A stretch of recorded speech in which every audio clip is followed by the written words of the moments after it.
Thank you guys for joining us this afternoon. My name is Sarah. I work with Poulin Grain out of Vermont. We're here to talk about chickens. So just some quick topics, kind of general topics. We'll go over the basics, includes bringing your chicks home and selection of them. Management includes coop setup, run setup, nesting boxes. Nutrition, we'll talk a little bit about maximizing your nutrition for your laying hens. Health, especially with avian flu out there, we'll definitely touch on a few health things and biosecurity measures. And then we'll open the floor to Q&A at the end. All I ask is that we save all of our questions for the end, and then we'll get to those all together.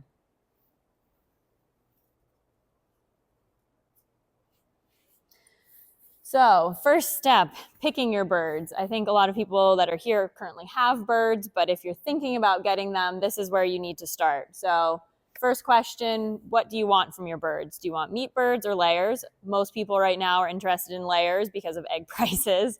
Totally fair. And a lot of people keep them as pets at this point too. So, but good to consider how big you want your birds, how big your coop is, if you have one already or you're planning on it, egg quantity, egg color, and temperament and personality, especially if there'll be little kids around. There's definitely some breeds that are more suitable for children and others that aren't. Plenty of resources out there, your local feed store staff like Greenfield Co-op, Hardwick Co-op, all of them would be more than happy to help teach you about what might be the right breed for your particular setup. This is a small smattering of choices. I swear every year I'm like, there's 47 new breeds available. I always start with the Orpington. That's a buff Orpington. They are phenomenal. We call them the golden retrievers of chickens. They are just happy-go-lucky, pretty easygoing, and decent egg layers. Your Wyandottes are good egg layers, and Sussex, Americanas. They're all kind of average-sized chickens that lay fairly well. Your Leghorns are definitely a very high-producing bird, but they are very flighty. So they're pretty skittish compared to a lot of these other breeds on here.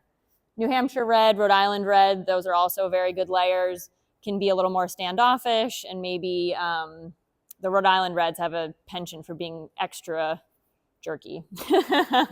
They're not your nicest. And they're also not super nice to other breeds of chickens as far as other these breeds go. Silkies are very popular right now, but I would definitely not recommend them if you currently have large birds and you want to introduce silkies to them, or if you're looking for egg production. They are not an egg producing bird. They are just absolutely adorable.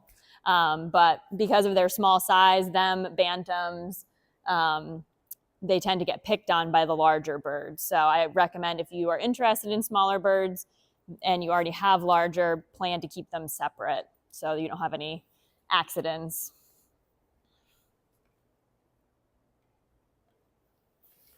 So we all want these super healthy looking little chicks. We always recommend finding your chicks from an NPIP hatchery. This stands for the National Poultry Improvement Project. So what that means is that these hatcheries have gone through extra certification in order to be up to date on biosecurity, genetics, breeding practices. So you're going to get your healthiest and safest birds from an NPIP hatchery. We definitely, when you go to pick up your chicks, plan on going straight home after. Don't pick them up and be like, oh, I'm going to go run a few errands. Nope, pick them up, go home. Even if it's a nice day and you're like, I think they'll be warm enough, just go straight home with them. They have already been through enough in the first 48 hours of their life, just being hatched and shipped across the country and then showing up in this store. So the least you can do is get them home quickly. And then we'll talk about the brooding area next, but I always recommend that you have this set up beforehand. That way you can kind of troubleshoot anything if there's something that isn't quite working like you planned. And then it's already set up for you. We come home with that box of chicks and you can just put them in and let them get comfortable. You're not leaving them in that box while you set things up and troubleshoot. The brooder, this is what we refer to as their artificial mother. For the first 8 weeks of their life, they essentially are reliant on this brooder for safety, warmth, nutrition, really everything. So we're looking for we'll talk more about supplies on the next slide, but it just needs to be a secure box usually, or a lot of people use old water tanks. Tons of different options as to what you can use, but it just needs to be secure. So that means your cat or dog can't get in it, has a screen on top usually to keep the chicks in and anything out that shouldn't be in there, including small children. And then we're just going to make sure that we keep it good and warm without suffocating them, and just give them a good, safe place to get started. So, and they will sleep a lot when you first bring them home. They will also sleep splayed flat out on their face with their wings out to the side, which is absolutely terrifying when you see them laying like that, but they will sleep a ton at first. As long as they're still up and getting up and eating and drinking, there's no cause for concern, but definitely good to know that.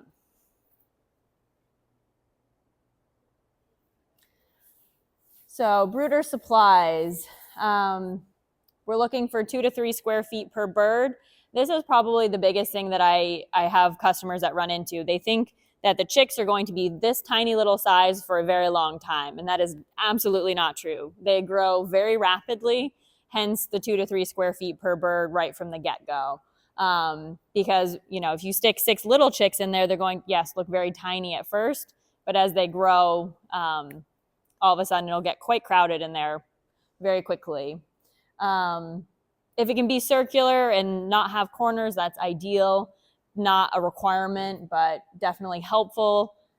And then ventilation. We want to make sure there's still some airflow. While we're trying to keep it nice and warm in there, we also don't want to turn them into little chicken nuggets. So you can put like a blanket over part of it, or, you know, cover up part of it, but always make sure there is some fresh airflow going in there.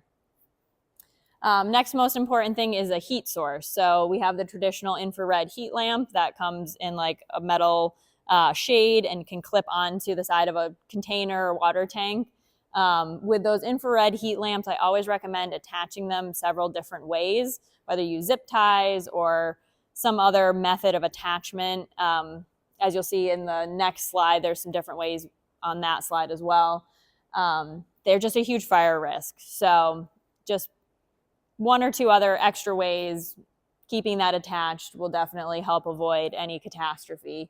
They also make heat plates now. There's one that goes kind of on the side that kind of radiates heat out. There's also a plate with little legs. That's my absolute favorite. 1, it's a lot safer. 2, with the legs on it, the chicks actually go underneath the heat plate and they can kind of get under there and get warm, and it mimics a hen brooding over them. So it kind of makes them feel like their mom is protecting them.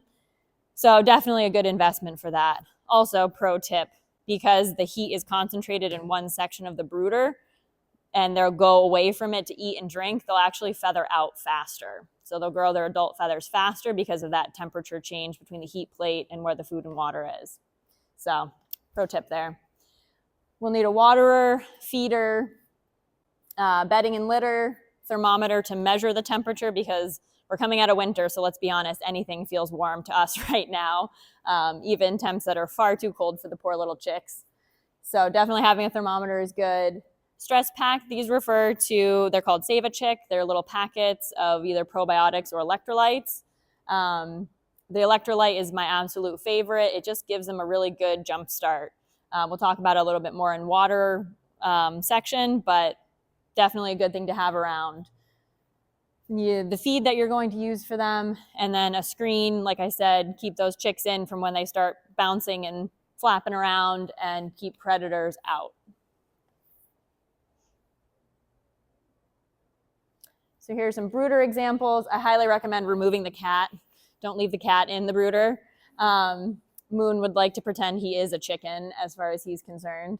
But this is a water tank setup, so you can see she actually uses a bedding called Coop Clean, and she has old feed bags cut out underneath so that she can just scoop it all up and dispose of it.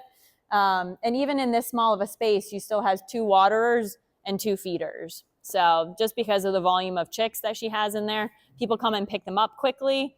So this wouldn't be a long-term brooder setup for that many chicks, of course, but definitely good to have extra waterers and feeders if there's any concern about the number that you have in that space. And you can see the heat lamp is under here in this setup. So the cat actually sleeps on top because it's nice and warm. This is another great homemade setup. It's just some 2x4s, rough cut with chicken wire. It's up on legs, so it's actually about this high. What I really like about it is the heat lamp is on a pole. So that means it's separate. It's kind of set back so you can't knock into it. Safety-wise, I like this setup a lot. And then that's a commercial brooder. Definitely don't need that, but it's just a very different example. One of my stores uses it. You can see the heat source inside, and the chicks stick their heads out to eat, and they have water inside there. So lots of different options, homemade, or a commercially available brooder setup. Both are totally fine. So, and a lot of people I've noticed that make chicken coops are actually now making brooders as well.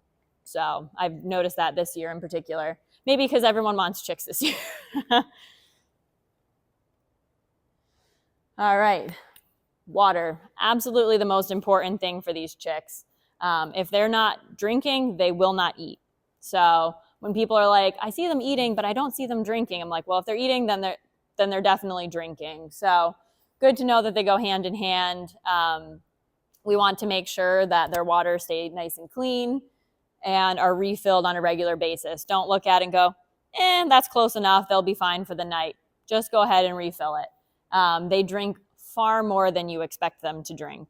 So even 6 chicks will go through one of these standard waterers in a day. They just wipe that right out.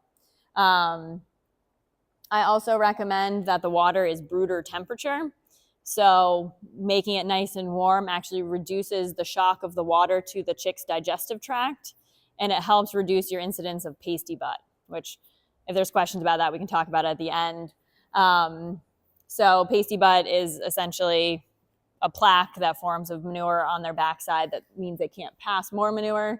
And that's essentially, they're just stressed. Their body is stressed, and that's the way they respond. So nice warm water that's brooder temperature will help reduce the risk of that.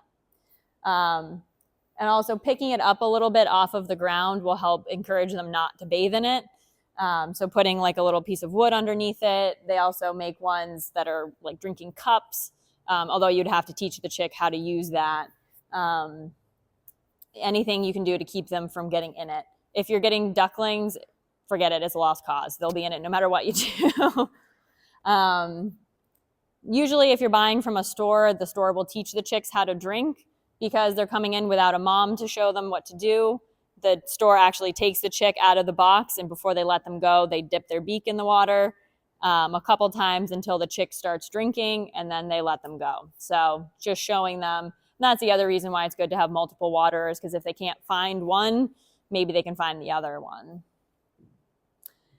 And then if they're a little lethargic or under the weather, you can add the electrolyte into the water directly, or some sugar. That's kind of a little bit of an old trick. Give them a little bit of energy. So definitely some things you can add to the water to help them have a good start to life. We did a turkey seminar, and we had one gentleman that was like, I change my turkey's water once a week. And the guy giving the seminar, who is a commercial poultry producer, he was like, hey, kitchen, can we get him a week-old glass of water? Just illustrating, yes, we think about it, it's fine, but, would you want to drink that? That's always my standard for any livestock. If you don't want to drink that water, then they shouldn't have to either. My employees loved me. I'm like, try that water tank. Bedding. So there's tons of options available on the market. Just straight large flake pine shavings are still a solid go-to. They have the Coop Clean that chicken fully endorses. That's a chopped straw bedding that's commercially available that has a PDZ in it, which helps reduce the smell of ammonia. And then just regular straw or hay would work as well. Essentially, we're looking to avoid anything that could mimic food particles. So again, They don't have their mom to teach them, yes, eat this, no, don't eat that. So anything that looks like their chick crumbles, they're going to try and put in their mouth. So small shavings, sawdust, sand, all kind of fall into that crumble size, crumble color, crumble texture that they could potentially eat and cause some issues. I had a question in my last seminar about hemp bedding. It's chopped fairly small. One woman said she used it last year in her brooder and it was fine, but she did say they did try and eat it. So I would say use that at your own risk. I do understand it's a lot less dusty than pine shavings, but I don't know. I'd rather avoid them eating it entirely. If you're looking for, like, you don't want to lug around a big bag of shavings, you're looking for the smaller kind of small animal pet bedding, be very wary because most of those include cedar, which is very toxic to chickens. And then newspaper, it's great under the shavings, but don't use it as your sole source of bedding because it's way too slippery for them. Their legs are very delicate and it's very easy for them to slip and break a leg. So you can definitely layer it under to help clean things faster, but I wouldn't use it as your sole bedding. I have one woman who uses puppy pads, which I think is a really smart idea. So they're very absorbent. And she said she uses her bathtub as a brooder and closes the bathroom. She must have multiple bathrooms, I hope. So she said she uses the puppy pads for the first few days that they come home so she can see their manure.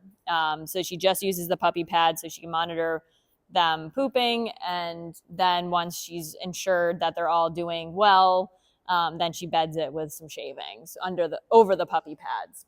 So lots of different ways to accomplish that.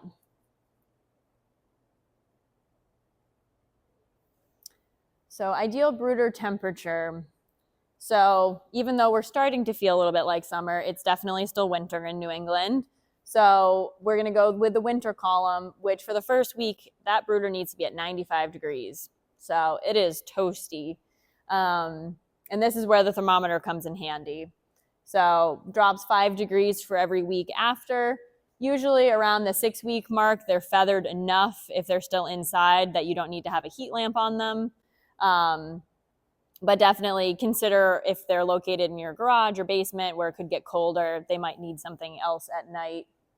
So you're going to put your thermometer about 6 to 10 inches off of the litter, high enough that they're not going to mess with it, but low enough that it's actually reading where they are kind of located. We'll go over their behavior in the next slide, and then you adjust the temperature by moving the lamp closer for more heat and further away for less heat. So that's why I like that setup on the pole too, because you can slide it down, slide it up as you need. So the chicks will really tell you how they're feeling about the temperature. So if they're all clustered together like you see here under that heat lamp, they are freezing. We need to get that place a lot warmer. If they're spread out and they're avoiding the heat lamp, it's too close and they're much too warm. So we need to get that heat lamp raised up out of there. And when they're poking around, they're eating, drinking, sleeping under the heat lamp, all kind of doing their own thing, that's when you have it just right. So that's what we look for. They're spread out, they're happy, they're doing all sorts of different activities. So I also kind of like this setup here with the heat lamp or heat plate on one side and then the food and water on the other.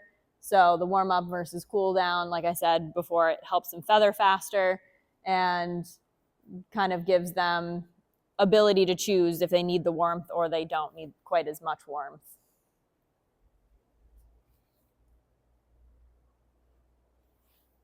So chickens definitely go through the ugly duckling phase. His ones here are about 6 weeks old. They're very scruffy, but relatively well feathered out at this point. Definitely fully feathered by 8 weeks old and are good to move outside. But I would still caution, when you're thinking about, especially if they're only at the 6-week mark and you're like, I'm done with you being in my house. I would definitely consider nighttime temperatures because although we can get nice warm days this time of year, it can still be very cold at night. So consider nighttime temperatures before you completely kick them outside. But once they're past that 8-week mark, they should be pretty good, no matter what the weather is.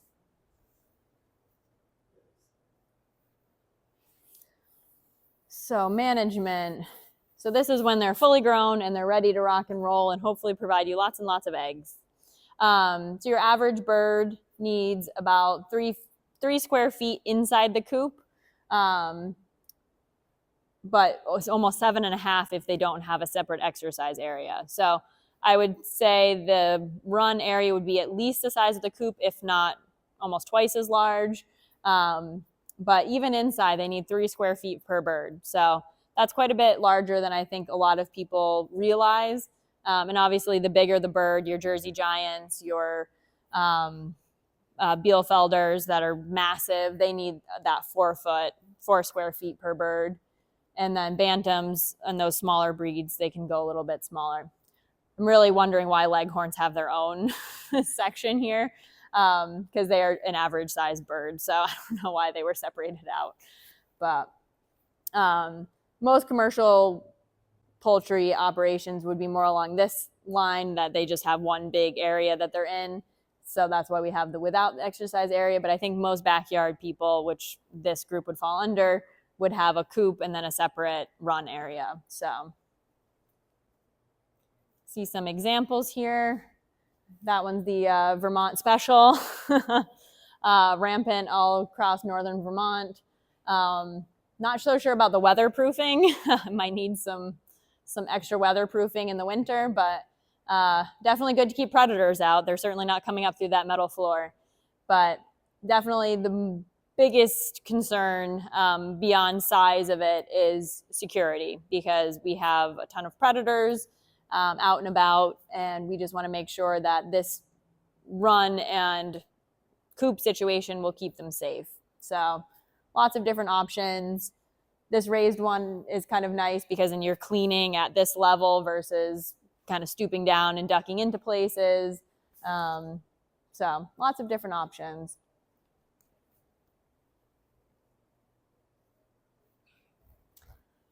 Nesting boxes. Chickens are weird, and they will pick one nesting box and they will all use said nesting box. I don't know if one just says, hey, this is the safe box, better use it, or it's the magic box. I don't know what they think, but they pretty much use only 1 or 2 of them. So to be on the safe side, we say 1 for about every 5 hens.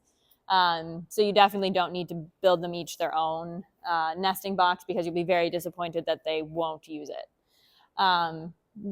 Most important things to keep in mind, we want to keep it clean and dry and well bedded. So we want them to use that nesting box to lay their eggs. We don't want to have to go on an Easter egg hunt every morning trying to find wherever they hid their eggs.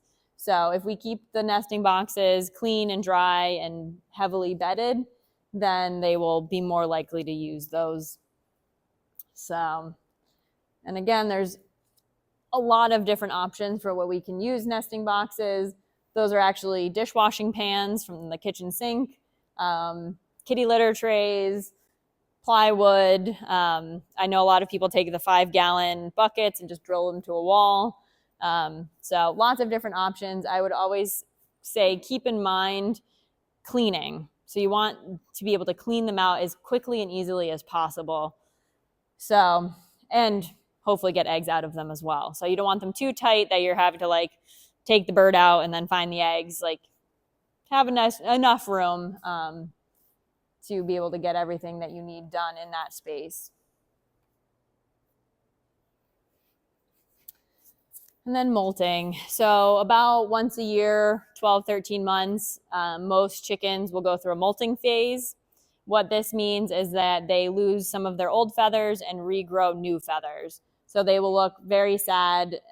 This actually bird doesn't look as bad as I've seen them. Sometimes they'll look completely plucked. Their favorite time of year to do this is right before the first cold snap. So then you feel awful that they're half feathered. So they're a little tricky like that. But what happens when they are trying to regrow their feathers is that a lot of the protein that they normally use for egg production is diverted into feather production. So we'll usually see a drop in laying during this time. Hopefully it doesn't stop completely, but definitely have some nutrition tricks and tips to help avoid this later on. So don't be alarmed if you come out and your chickens look like this. Totally normal.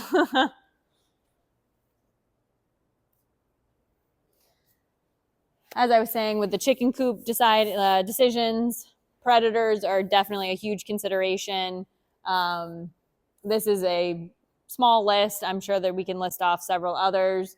I was recently informed that people have had skunks kill their chickens too. I don't know. Guess depends how determined they are. My friend actually had a possum in her chicken coop. I think it was going after the eggs more so than the chickens, but she didn't care, and she went in there and she grabbed it by the tail and flung it out. And I was like, I would not have been that brave. But so we have some unusual predators here at the top, and then your common predators. I would definitely throw your neighborhood dog and your children in that category as well. So just make sure that kids are taught how to handle animals properly, because chickens can be quite delicate. So, all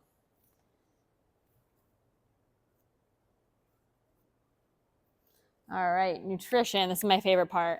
I won't go through the whole digestive tract, but chickens are kind of designed a little bit uniquely compared to most other farm animals.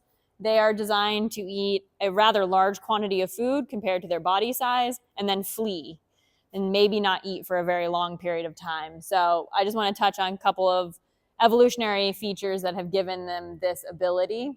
The first one is the crop. So this is actually just a straight food storage pouch. So they consume food and it goes into the crop first. Sometimes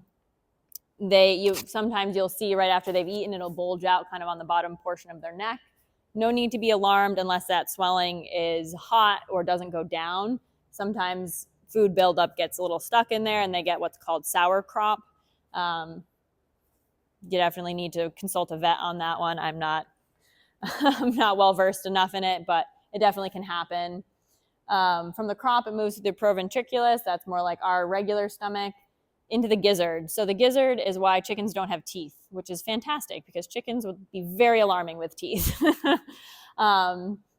The gizzard acts like their teeth. So anything that hasn't been broken down by the enzymes and acids in the proventriculus will be ground down by muscular action and small rocks in the gizzard. So that is why all birds, whether it's your domestic chickens, a crow, a sparrow, are always looking for little rocks. So I often see them when I'm driving in the winter and we have snow cover. They'll be on the side of the road picking up rocks.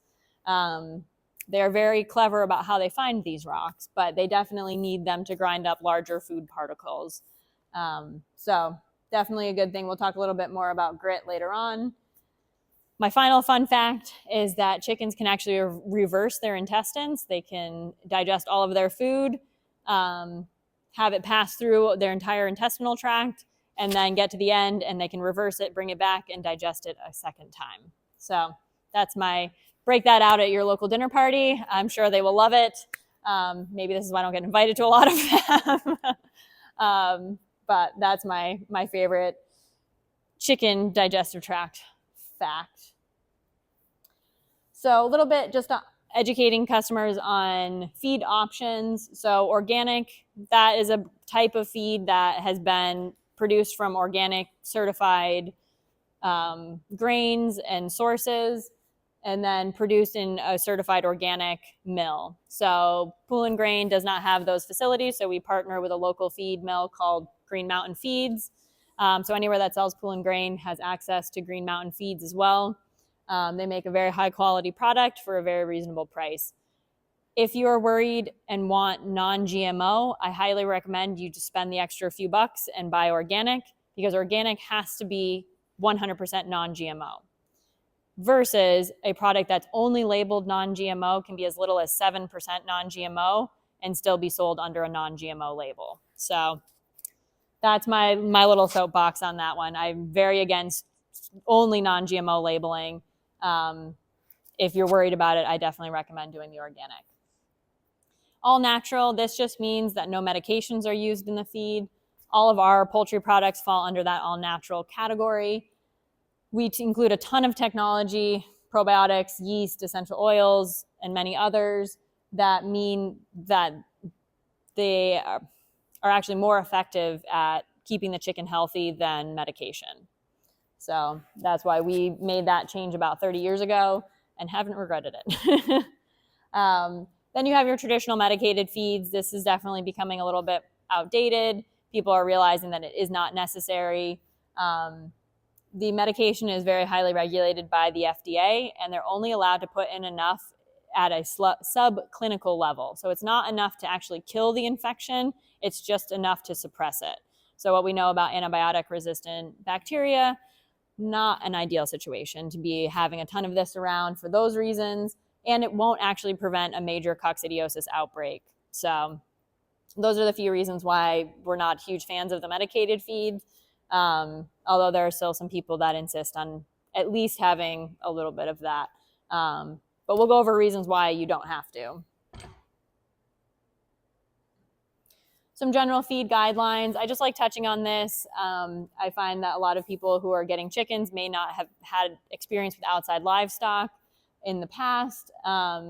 So we want to make sure our feed's stored in a cool, dry place. That doesn't include your damp basement. Please don't buy a pallet of feed and stick it in there. Clean your storage containers regularly. I had a customer that kept insisting we had too many fines in our crumbles. After asking him more questions, I realized he was dumping the bags into a 100-gallon drum, and he never cleaned that drum out. That's pretty gross. So clean them regularly. Have a rodent-proof container like one of these. Metal is definitely even better because, especially if you have rats, they'll chew through absolutely anything. We definitely recommend keeping feed in front of birds at all times. They are not meal feeding animals. They want to be able to pick and choose and get food when they're hungry. You can create all sorts of bad chicken habits if you meal feed them. Don't overfill your feeders, so 1/3 to a half full at any time. Purchase fresh feed. So most of the stores that sell Poulin Grain go through a huge volume of our layer pellets. So on average, those layer pellet bags are probably anywhere from 2 days to 2 weeks old when they're selling them to you. So that's pretty darn good, considering we guarantee it for 3 months. But what I recommend to people, I wouldn't purchase more feed than you would go through in a month. That's my kind of rule of thumb. Definitely in the hot summer months, I would not stock up even that much. And then I will touch on this a couple other times. Everyone wants to feed them all sorts of fun things because the chickens get excited and the people love it. And there's all these really cool, fun things you can feed them. But you have 2 choices to make here. You can have kitchen garbage disposal birds, or you can have laying hens. So if you want kitchen garbage disposal, totally fine. If that's your prerogative and that's what you find most efficient for you, feed them all the scraps you want, but don't rely on egg production. They will not produce because they do not have a balanced diet. If you want egg production, I recommend that their diet is 90% layer pellet, 10% fun things. So little mealworms to lure them back in the coop at night, a little handful of corn here and there to entertain them, but I would not go too crazy on the treat side of things or kitchen scraps. It's the biggest reason when customers call us and say my birds aren't laying, 9 times out of 10, it's because they're overfeeding scraps. So a couple of different things about Poulin Grain. As I said before, we're all natural. So that means no medication. We use a pre and probiotic package in every poultry product we make. And then we include a ton of technology that helps with gut health, helps with feed efficiency, and helps with immunity. I'll say here that the technology that we include, there's a gentleman, I don't think he was somewhere around this area, he breeds bantam hens or bantam chickens. And he had a bunch of them that were sneezing. And we were trying to get to the bottom of why they were sneezing. Ultimately, he took them to the vet and they were diagnosed with a pretty severe upper respiratory infection, but they were still eating, drinking, and laying eggs because of all the technology we use in here to try and keep your bird healthy. So ultimately, they needed antibiotics to fully kick the infection, but the technology we use actually helped keep them relatively healthy, all things considered. So I thought that was pretty cool. And all the birds survived, so.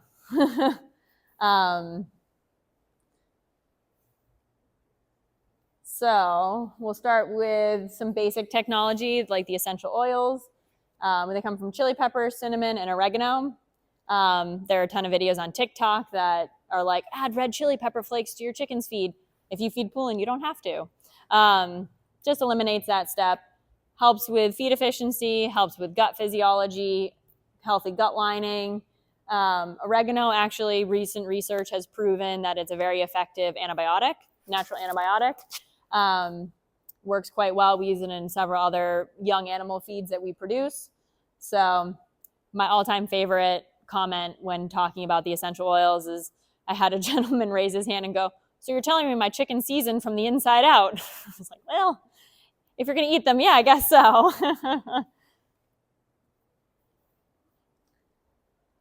Then we have marigold and paprika. This is a dynamic duo that really helps get you this beautiful egg color. So your eggs are going to be that rich golden, almost to an orange color. The egg white is very viscous. It's much thicker compared to the store-bought egg that's just kind of like sad and runny over here. I had seen this picture numerous times, and finally one day I was making something and I'm cracking open eggs, and I did 6 store-bought eggs, and then I put in 6 Poulin eggs, and I went and grabbed my phone because I was like, oh my gosh, the difference. Like, I couldn't believe it. Even after seeing this picture, when you see it in person, it's quite amazing.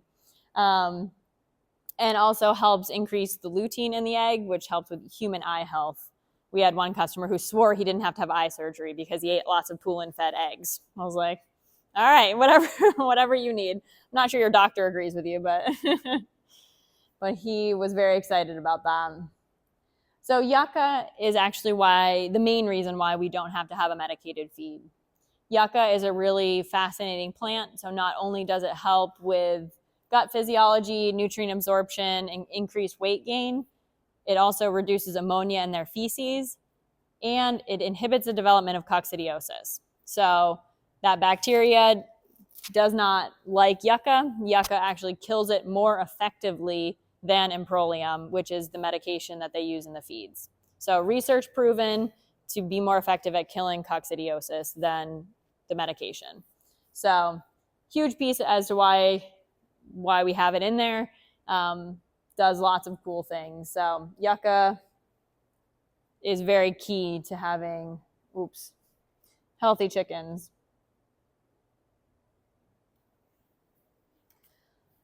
This is the other big piece of technology that helps keep chickens healthy.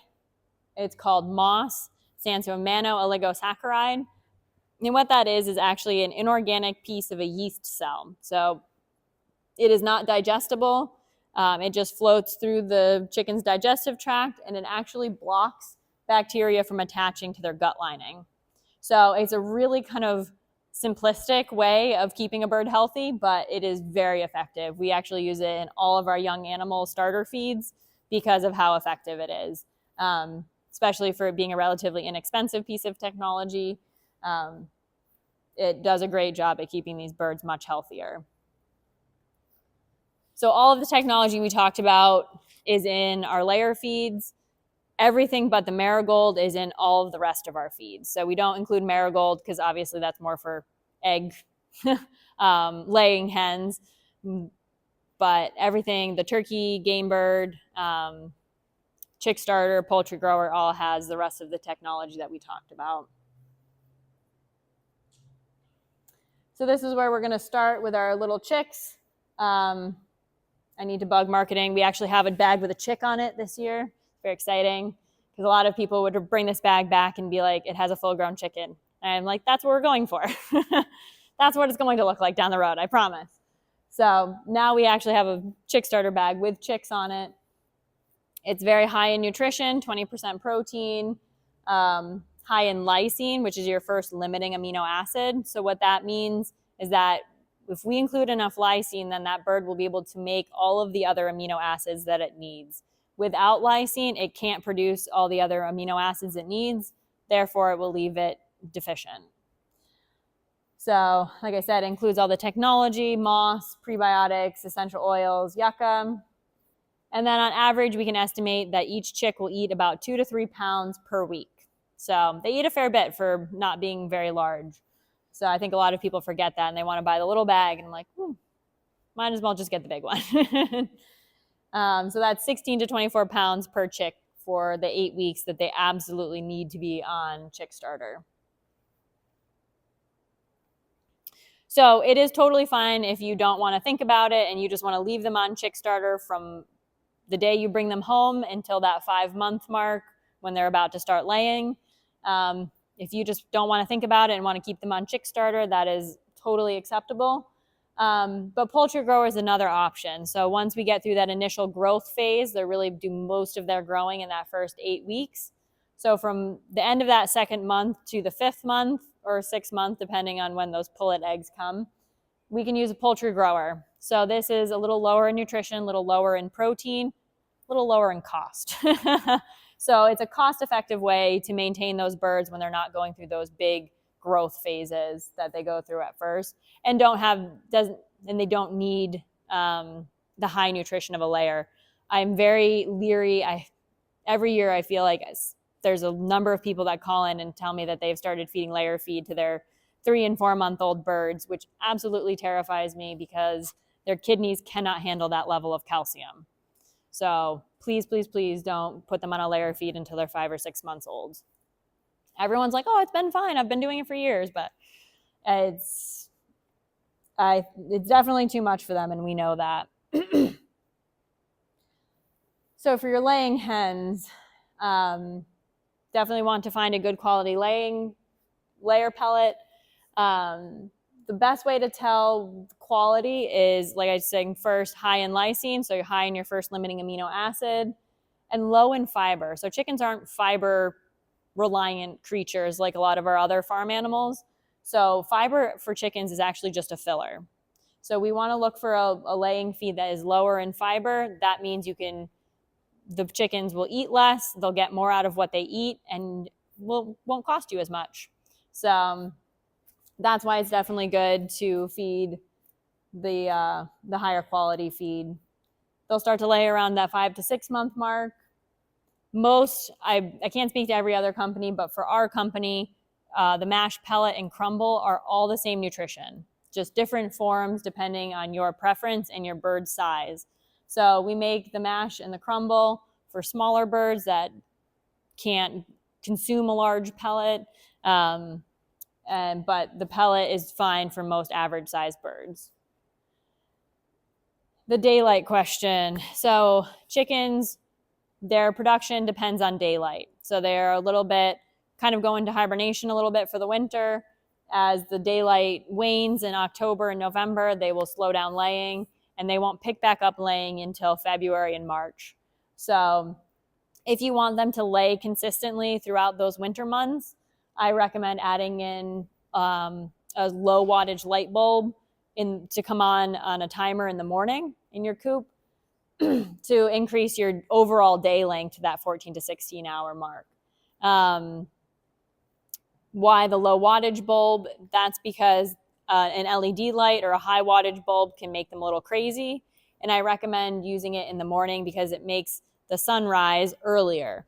It isn't as alarming to them as if we had it come on at night when they're already getting ready to roost and they're tired and want to go to bed, and then this light comes on. It can definitely mess with them and make them a little bit crazy. So light on a timer, make that sunrise earlier. I will caution though, I think most backyard poultry producers are totally fine letting their chickens rest for the winter. Chicken is only born with a number of eggs it will produce in its lifetime. We can't magically increase that number. No matter how we try, it's just not possible. So if you keep the light on, they will lay more consistently, but they will also stop laying sooner because they've essentially used up the follicles available to them. There'll be about 8 or 9 eggs per 10 birds, always one slacker in there. And then 90 to 100 pounds of feed to produce 20 dozen eggs per bird in a year's time. So they're relatively efficient compared to a lot of our other farm animals. So we're grateful for that. I like to touch on this one product in particular. It's called Egg Production Plus. This is our highest plane of nutrition as far as layer feeds that we produce. So it's an 18% protein. And I use it often when birds are going through molt or having any issues with egg production. As the name hints, it contains a lot of technology. In fact, the max amount of technology of all of our products to really help stimulate those birds into laying again. So whether they need the higher protein to make feathers and eggs at the same time, or we're just trying to pinpoint exactly what's going on, it's a good fixer feed as far as I'm concerned. And it's soy free too. Grit. So we kind of touched on this. This is what resides in the gizzard and acts as chicken's teeth. So we're looking for small pieces of rock, usually granite. We're looking for a very hard rock because it needs to last for a long time in that gizzard. So I always say here, oyster shells and grit are not the same thing. So oyster shells are for calcium. They are too soft to act as grit. They don't act in that same way as those little pieces of rock do. So good to offer them. I would offer them separately from the feed in their own cups. If you want to offer both, totally fine. The chickens will know when they need it and they will source it out themselves. If your chicken's free range and have access to a dirt driveway or any sort of little stone somewhere in your yard, you probably don't need to provide grit unless you stop free ranging them or there's snow covering it. But they'll be quite resourceful in finding it themselves. They do manufacture a product called chick grit. Definitely not necessary. It's a smaller version of regular grit. Why we don't say it's necessary is because chicks are eating a primarily already crumbled diet, and the proventriculus is very good at breaking down that type of food. They don't need anything to help break down other food particles because they're usually not consuming them at this point. But as soon as they go outside and they're foraging and you're not quite sure 100% what they're eating, that's the time it's good to add grit in.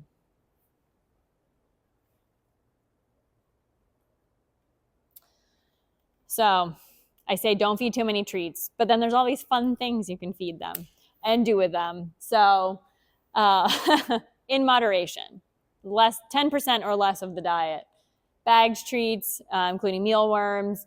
There's actually I need to get the name of the producer, but he's local here in Mass. He produces black soldier fly larvae, which are a lot healthier for the birds than mealworms. You can use bird seed. The hanging treat balls, they kind of like chasing things around a little bit. I know a lot of my customers use the suet hangers and they stuff it with lettuce and let them peck at that. I recommend avoiding, as far as veggies go, anything in the brassica family. So that's broccoli, Brussels sprouts, cabbage. They all contain a chemical that could slow down laying, if not stop it. So I know a lot of online people are like, put cabbage. I wouldn't do it, but to each their own. Bell toys, they love swings and mirrors as well. And then this lovely thing here is actually a microwavable birthday cake. So whatever day, usually the chicks are about 2 days old when we pick them up from the store. So you can extrapolate backwards as to their birthday. And so this is one of my store owners threw her chickens an 8th birthday party. So lots of fun things you can do. I think these chickens are still alive and they're going on 13 years old. She takes very good care of her birds and doesn't have a whole lot of predators apparently. So touch on biosecurity here and in this health category before we get to some frequently asked questions about health. So biosecurity, it's very common sense. I'm not saying any of this to alarm people or scare them out of getting birds, but the avian flu is back in Mass. There's recorded cases in Mass, Connecticut, probably Rhode Island too at this point. It's brought in by wild migrating birds. Those birds are already on the move. You can actually track in real time their migration using a website called Birdcast. If you're an insomniac, it's a great thing to watch it late at night because that's actually when birds migrate. So that's just a cool trick that we've learned. You can check So really all of my recommendations for avoiding the avian flu are just avoiding tracking wild bird feces into your coop and minimizing your bird's access to those wild birds.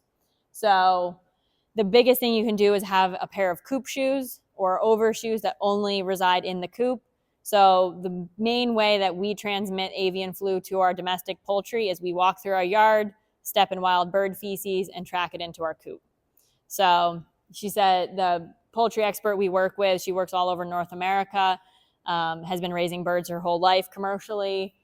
She just said, have a separate pair of shoes that either you carry with you out there and put on once you're out there, or they live out in that shed and you just slip into them when you're out there. Second thing, restrict access to your birds and quarantine them if they do have to leave the property. Don't invite all your friends who also have chickens to come over and pet your birds. A little bit of common sense here as far as just making sure that you're not inviting people over that might bring disease with them. And then keeping your coop and your run away from wetlands or anywhere that wild birds congregate.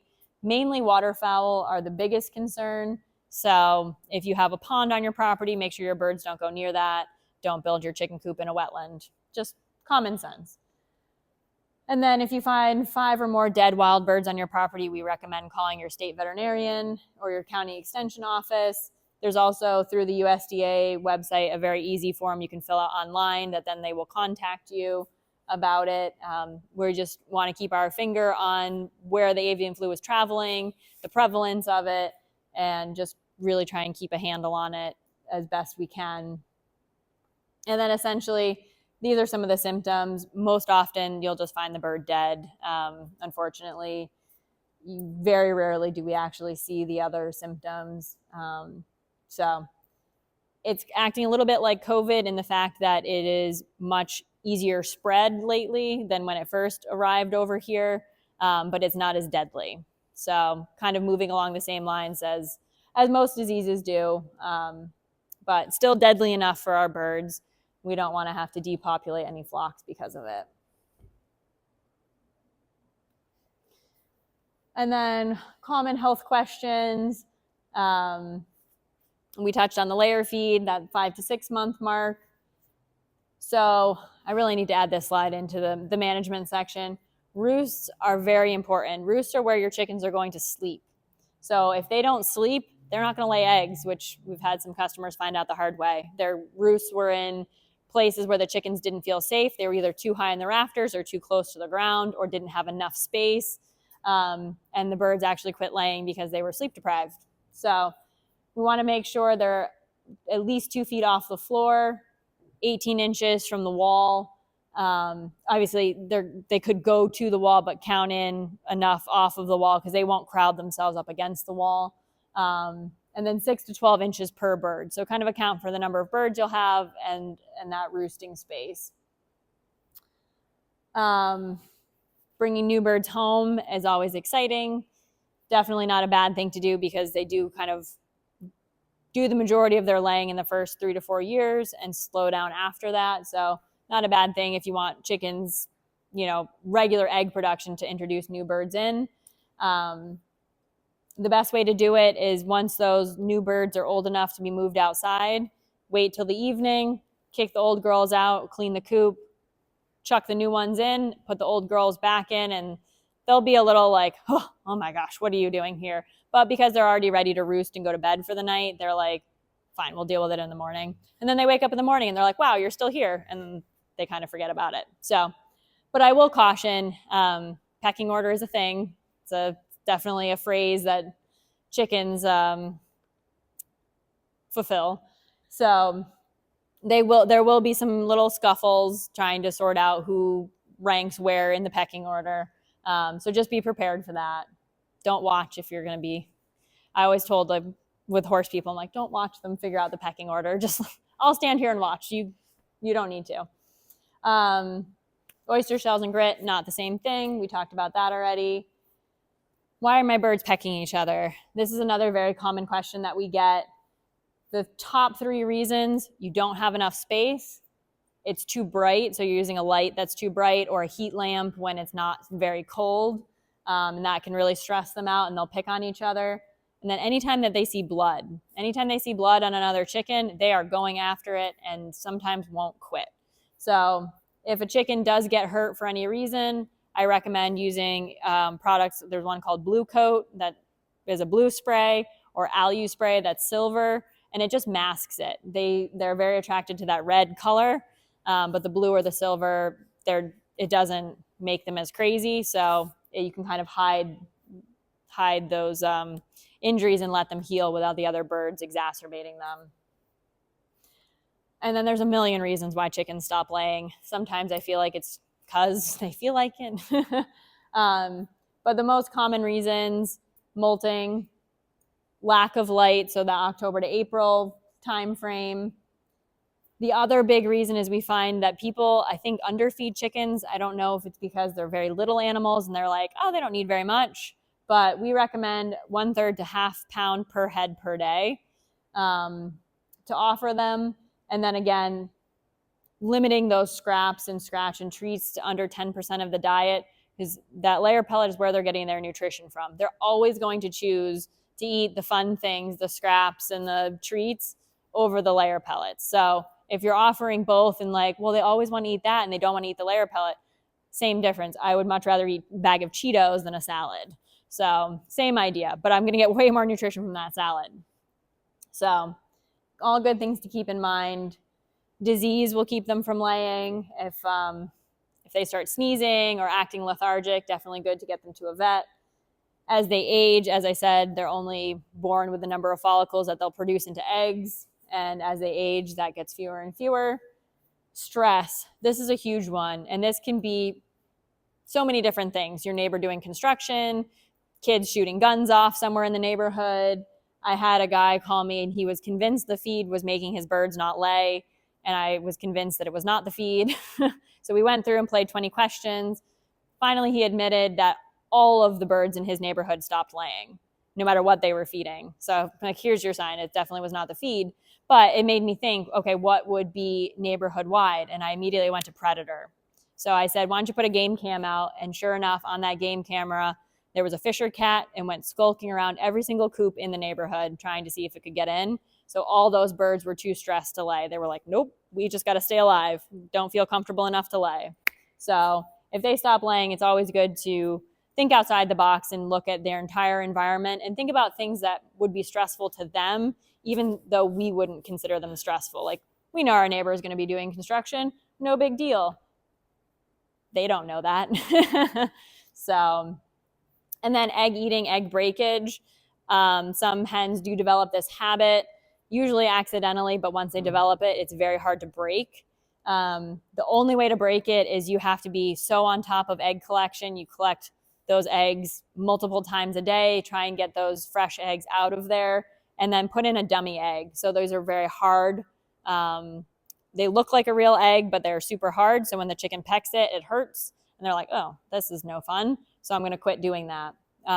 So hopefully you can break it. If not, that chicken needs to go elsewhere. And that's the presentation. So definitely